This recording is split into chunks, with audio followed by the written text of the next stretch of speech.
Assalamualaikum warahmatullahi wabarakatuh. Apa kabarnya hari ini? Semoga semua dalam keadaan sehat. Pada kesempatan kali ini, kita akan mempelajari materi teks prosedur. Teks prosedur.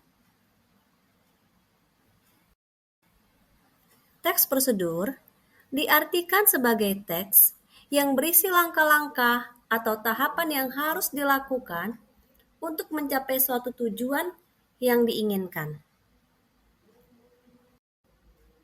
Fungsi teks prosedur ialah untuk membantu seseorang dalam memahami bagaimana cara melakukan sesuatu secara tepat sehingga tujuan dapat tercapai secara efisien dan efektif.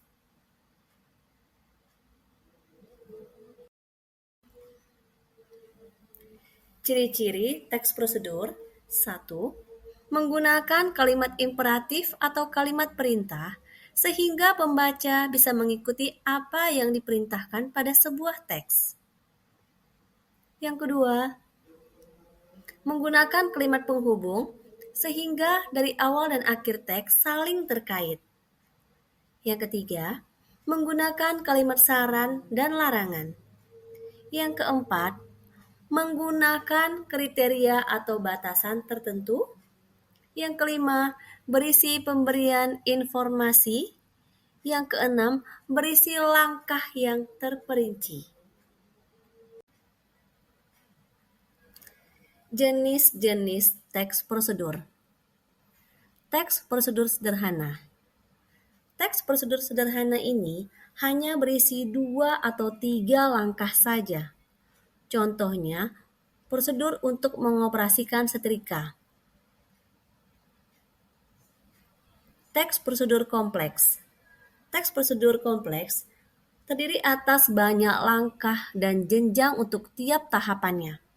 Contohnya, prosedur pembayaran tilang oleh polisi. Selanjutnya, teks prosedur protokol. Teks yang pada setiap langkahnya bisa diubah, tidak harus runut, tetapi hasil akhirnya tetap sama.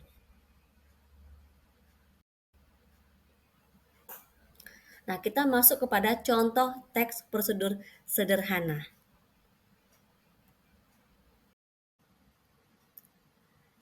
Contohnya seperti cara menggunakan setrika. Yang pertama kita lakukan adalah menyiapkan peralatan. Tentunya setrikanya pakaian yang akan disetrika. Kita pasang cok setrika. Tahap pertama kita pasang cok setrika. Atur suhu setrika. Dan kita siap untuk menyetrika pakaian. Contoh teks prosedur kompleks. Pada teks prosedur kompleks, contohnya salah satunya adalah membuat nasi goreng. Kenapa dia masuk kepada kompleks? Ini tahapannya banyak. Beda dengan yang sederhana, dia hanya ada beberapa tahapan. Kalau ini, pada tahapannya itu ada lagi tindakan-tindakan yang harus dilakukan pada satu tahapan tersebut. Misalnya, tahap menggiling bumbu. Apa saja bumbunya yang akan digiling. Lalu tahap menumis, apa saja yang akan ditumis. Jadi ada tahapan lagi tindakan pada setiap tahapan-tahapan tersebut yang harus dilakukan. Itu sebabnya dia dikatakan sebagai teks prosedur kompleks. Contoh teks prosedur protokol. Contoh teks prosedur protokol yaitu cara memasak mie instan. Nah, pada memasak mie instan ini, kenapa dikategorikan pada teks protokol? Ya karena dia cara pengerjaannya itu bisa dibolak-balik. Walaupun dia dibolak-balik, namun hasil akhirnya akan tetap sama. Nah, pada memasak mie instan, kita bisa saja yang pertama itu memasukkan bumbunya ketika kita memasak mie-nya. Pada tahap yang kedua, pada model yang kedua, kita bisa memasak mie dulu dan memasukkan bumbunya belakangan. Walaupun dia dimasukkan di awal bumbunya ataupun setelah ia masak, hasil akhirnya tetap sama. Nah, inilah yang tergolong pada teks prosedur protokol.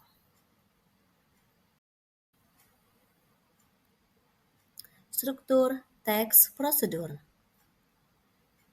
Struktur pada teks prosedur, yang pertama ada tujuan, yang kedua langkah-langkah, dan yang ketiga penegasan ulang atau penutup. Tujuan.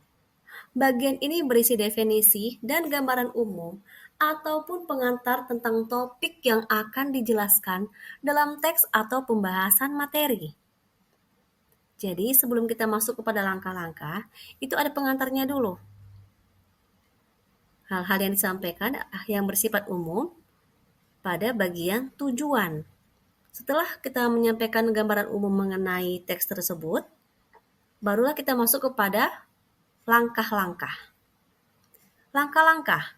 Pada bagian ini terdapat inti materi yang dibahas, yaitu langkah-langkah kegiatan materi yang harus dilakukan atau diikuti untuk mencapai hasil akhir, yaitu tujuan dan manfaatnya secara berurutan atau bagian pembahasan yang diisi dengan petunjuk-petunjuk pengertian sesuatu yang disusun secara sistematis. Jadi ini tahapan-tahapan atau langkah-langkah yang disusun secara sistematis, ya.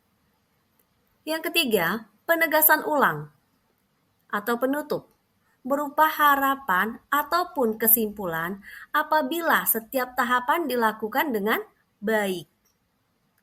Nah, inilah strukturnya ya. Tapi pada prosedur ada juga yang terdapat alat dan bahan. Kalau kita membuat sesuatu tentu ada alat dan bahan. Nah, itu bisa dimasukkan juga pada struktur teks prosedur. Jadi menyesuaikan dengan teks prosedur apa yang akan kita buat. Oke, lanjut. Kaidah kebahasaan teks prosedur. Yang pertama, banyak menggunakan kata-kata kerja perintah imperatif atau imperatif. Kata kerja imperatif dibentuk oleh akhiran kan, i, dan partikel lah. Nah, ini kata kerja perintah ya. Contohnya seperti ambilkan, hindari, lakukanlah. Nah, itu kan sifatnya perintah. Ambilkan buku itu. Lakukanlah beberapa kegiatan untuk hasil akhir yang lebih baik. Lakukanlah kegiatan belajar secara rutin agar kamu ya bla bla bla bla. Jadi hindari melakukan tindakan plagiat misalnya. Jadi ini semuanya perintah.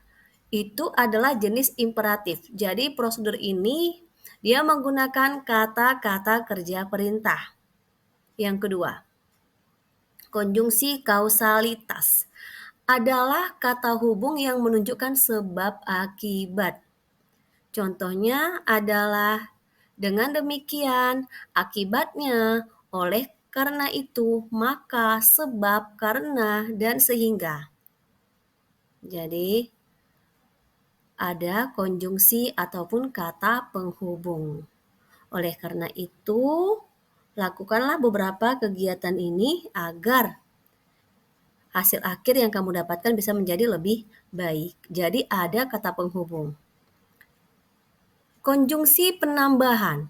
Konjungsi yang memberikan makna penambahan atau pelengkap antara kata, frasa, klausa, atau kalimat yang satu dengan yang lainnya.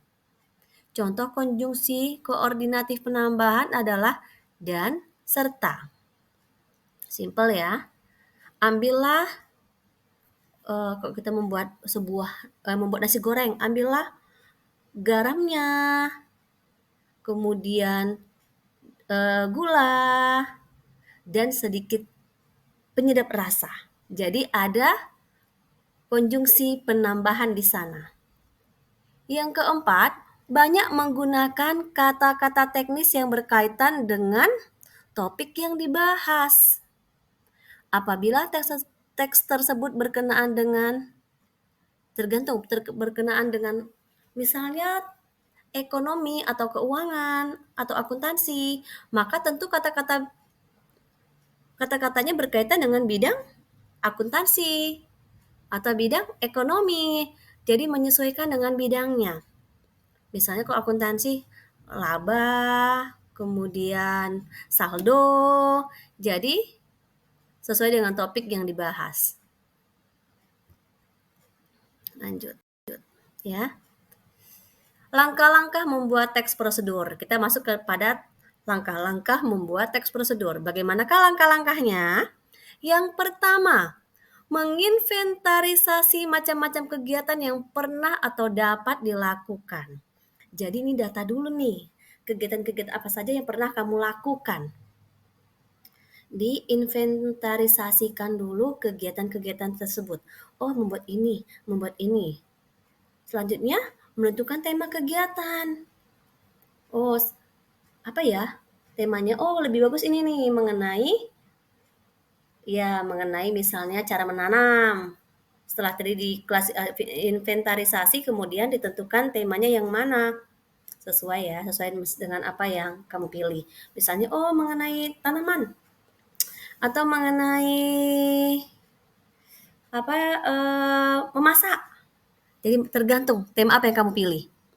Selanjutnya membuat kerangka dalam bentuk topik-topik kegiatan secara garis besar. Jadi yang tahapannya secara simpel aja dulu. Menanam bunga, tanam, kemudian apalagi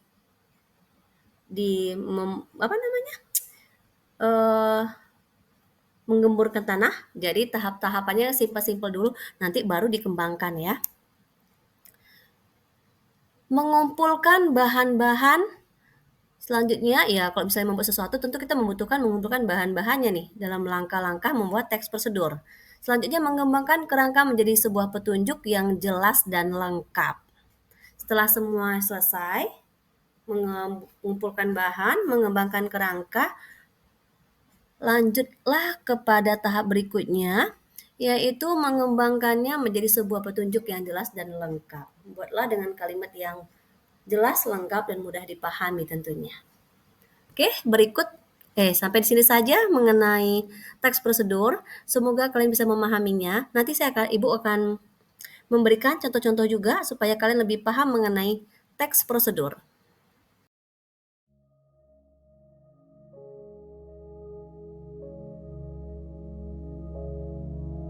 It's like a Polaroid love 사랑 촌스러운 그 감정 근데 내 가슴이 뛰어 왜 날 이래 날 왜 사랑에 목매는 건지 어차피 뻔한 감정이잖아 분명 다 안 다 믿었지 알고도 빠진 함정인가 봐